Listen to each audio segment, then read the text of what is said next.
Bonjour, je suis Catherine Fetz et dans cette série de podcasts, je souhaite partager avec vous mon parcours en toute sincérité pour témoigner que la boulimie n'est pas une fatalité. Elle n'entre pas dans votre vie par hasard, elle a vraiment un message à délivrer et chacun porte en soi les clés pour l'en faire sortir. Ce sont ces clés que j'ai trouvées et je me suis spécialisée afin d'en faire profiter d'autres personnes boulimiques ou souffrant de troubles du comportement alimentaire. Tout ce qu'elles vivent, je l'ai vécu. Je connais leur souffrance et leur solitude. Parmi les questions qui me sont le plus souvent posées, il y a celle-ci. Je suis boulimique, par où commencer pour m'en sortir ? Je vais vous proposer 7 clés. La première clé, c'est la clé de la décision. Vous savez, le fameux « stop, ça suffit ». Je décide une fois pour toutes que ma vie va changer et que je vais faire ce qui est bien pour moi pour reprendre le pouvoir sur ma vie. Si finalement changer de vie ne tenait qu'à une seule décision, et si je transformais ce qui est le plus limitant pour moi, qu'est-ce que ça serait ? En quoi je pourrais le transformer ? Comment serait ma vie si finalement je transformais cela ? Les personnes que j'accompagne viennent souvent me voir en me disant « Pour changer ma vie, je veux arrêter de manger ». Pour autant, tous mes patients ont conscience que le problème se trouve ailleurs qu'au niveau alimentaire. Comme eux, j'ai expérimenté de vouloir diriger mon alimentation et puis j'ai compris que c'est tout ce qui n'allait pas dans ma vie qui faisait que je mangeais à outrance et non pas l'inverse. Et pour inverser le processus et prendre les bonnes décisions, je me suis alors posé la question de ce qui était limitant dans ma vie. Ce qui était limitant pour moi quand je vivais avec la boulimie, c'était vraiment de ramer à contre-courant, de vouloir que les situations, les gens soient différents de ce qu'ils étaient. C'était de croire que je contrôlais ma vie en contrôlant les événements extérieurs finalement. Mais quelle erreur ! Ma fille est tombée gravement malade et cet événement dramatique m'a fait réaliser qu'aimer l'autre et la vie était d'aimer l'autre et la vie comme il était en fait, et comme la vie était. Ma première grande décision, ça a vraiment été le lâcher prise et d'accueillir ce que la vie mettait sur mon chemin comme un cadeau. Et alors, vraiment tout a changé. Les événements, les situations sont restées les mêmes, mais c'est mon regard et la douceur que j'ai pu mettre envers moi-même qui a tout changé. La décision qui a suivi est que finalement, quel que soit le contexte extérieur, je décidais de tout faire pour aller bien. J'ai envie de dire cœur, corps, esprit. Cette décision a vraiment changé ma vie. Je me suis demandé ce qui m'avait manqué le plus pour que tout aille mieux. Et mon incapacité à communiquer avec moi-même et les autres m'a paru évidente. J'ai alors décidé de commencer par me former à la communication. Et c'est l'objet de la deuxième clé que j'ai envie de vous confier. La clé numéro 2, c'est communiquer. Parce qu'en effet, communiquer, c'est d'abord communiquer avec soi et ensuite avec l'autre. Communiquer, c'est être à la fois à l'écoute de ses besoins tout en étant à l'écoute de l'autre. Reprendre sa vie en main, c'est aller dans le sens de ses besoins, en les satisfaisant bien évidemment. Et je vous propose d'expérimenter en vous posant ces questions. Et si vous vous interrogiez sur votre façon de satisfaire ou pas vos différents besoins.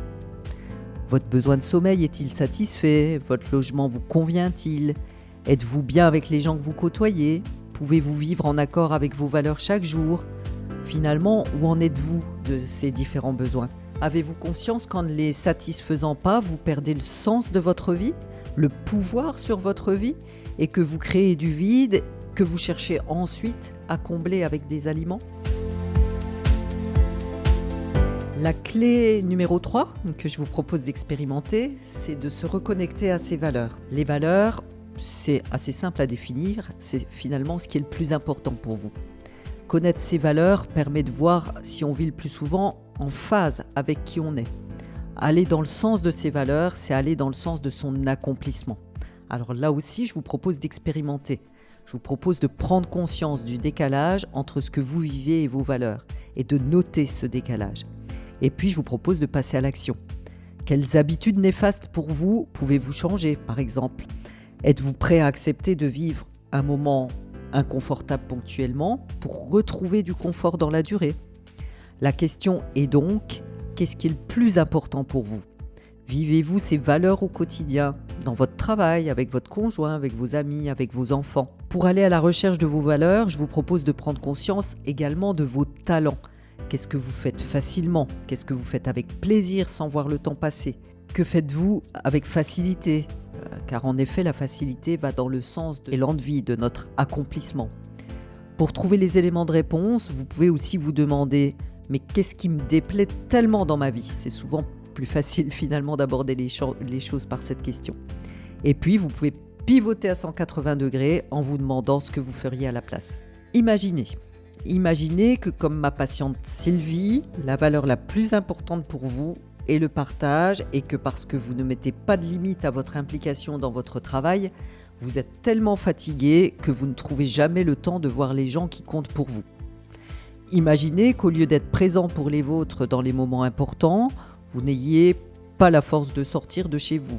Est-ce que vous arrivez à ressentir finalement combien de par ce fait, votre vie peut manquer à certains moments de sens et combien finalement le vide s'installe à la fois en vous et dans votre vie. Et c'est souvent ce vide que l'on cherche à combler en mangeant et bien sûr, évidemment, aucun aliment ne peut combler le manque de sens. Et des décisions vont alors s'imposer d'elles-mêmes. Ça va être l'objet de la clé numéro 4 que je vous propose. Et cette clé numéro 4 est fondamentale, c'est la clé du passage à l'action. Parce que bien évidemment, pour que votre vie change, passer à l'action est fondamental. Et pour cela, il faut accepter de monter sur la première marche du changement, celle qui semble la plus accessible maintenant. Je vous propose là encore d'expérimenter et de vous poser des questions. Quelle est la première marche que j'ai envie de monter aujourd'hui ? Quelle petite action puis-je faire aujourd'hui pour changer ma vie d'au moins 1 mm et la faire évoluer vers la vie de mes rêves?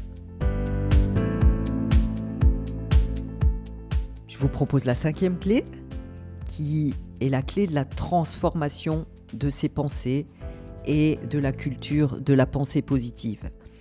Je ne sais pas si vous savez ça, mais nos pensées créent clairement notre réalité.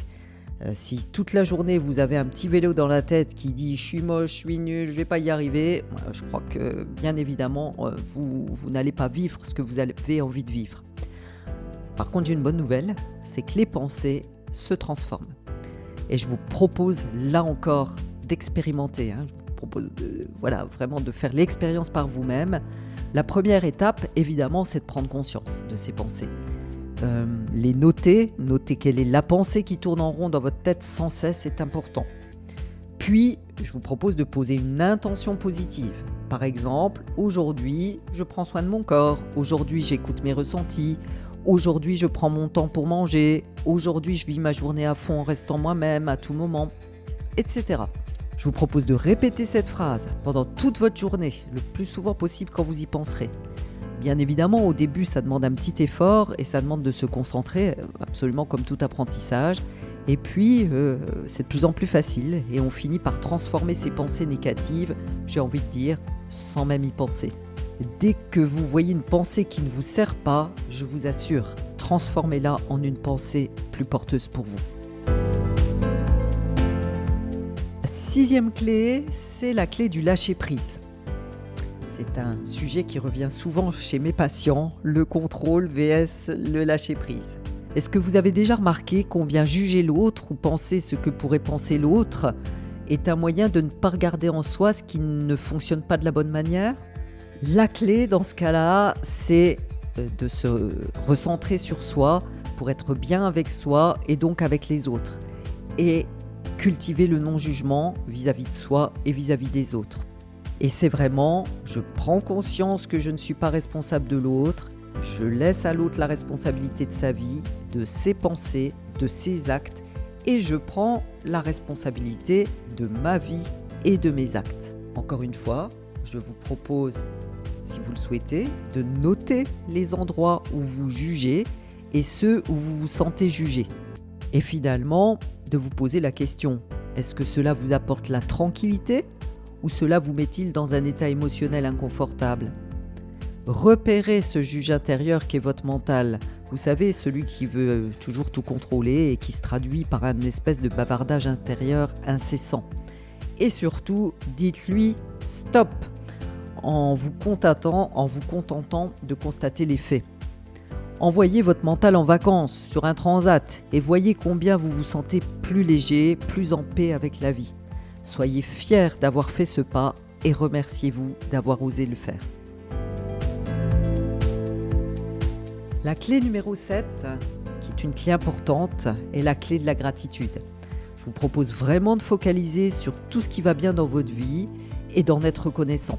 Je vous propose de commencer à noter sur des post-it 1, 2, 3 petites ou grandes choses d'ailleurs qui étaient bien dans votre journée. Par exemple, j'ai réussi à dire non, j'ai réussi à me motiver pour faire mes 10 minutes de sport, j'ai parlé à ma mère sans la juger, j'ai pris soin de ma peau, j'ai mangé calmement, j'ai capté un beau sourire et je suis resté moi-même, je n'ai pas cherché la perfection, j'ai accepté sans jugement d'être égoïste à un moment donné, j'ai été fier de moi, etc. Et je vous propose de mettre tous ces post-it dans un vase que j'appelle le vase de gratitude. Vous allez vite vous apercevoir que votre journée n'était pas si catastrophique que ça. Plus on pratique ce petit entraînement, plus on s'ouvre à voir le positif dans notre vie et plus on voit les opportunités qui jusqu'alors étaient invisibles.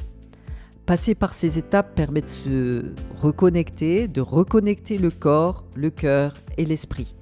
Et cela permet vraiment de se sentir complet et en paix avec qui nous sommes et donc de ne plus chercher à l'extérieur quelque chose pour se sentir complet. Toutes ces étapes et d'autres encore sont celles par lesquelles je fais passer les personnes que j'accompagne. Et ce qui me touche vraiment, c'est de voir les transformations, de voir à quel point les gens passent d'un repli sur soi à une ouverture. Ce qui me touche, c'est de voir le rayonnement sur leur visage, c'est de les voir sourire à la vie et surtout, c'est d'observer que petit à petit, la boulimie n'a plus sa place dans leur vie et que leur vie se remplit de qui ils sont, de joie, de plaisir et d'amour. Et ça, je peux vous assurer que c'est possible pour vous aussi.